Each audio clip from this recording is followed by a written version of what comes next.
Pistol रखी डार में, मारब गोली साले बीच बाजार में। हे बेटा सुनो, 9mm के पिस्टल रखी डार में, मारब गोली साले बीच बाजार में।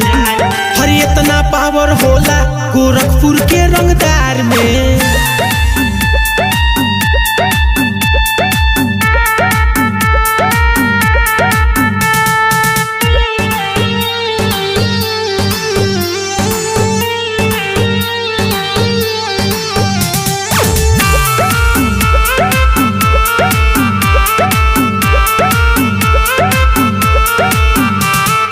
हमरा से दुश्मनी तोरा पड़ जाई बहुते भारी, बचबे ना खर जुतिया के तनो करी तोर मातारी।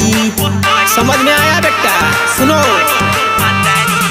हमरा से दुश्मनी तोरा पड़ जाई बहुते भारी, बचबे ना खर जुतिया के तनो करी तोर मातारी। हर कैसन बानी सब जानेला यूपी या बिहार में।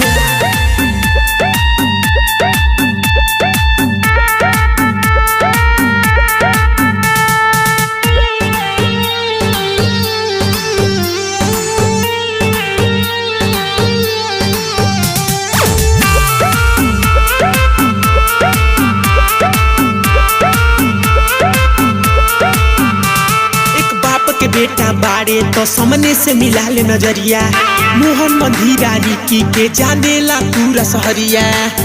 धीरे धीरे तोरो के पता चल जाई। सुन, एक बाप के बेटा बाड़े तो सामने से मिला ले नजरिया, मोहन मंदिरा रिकी के जानेला पूरा शहरिया। हर इतना पावर होला गोरखपुर के रंगदार में।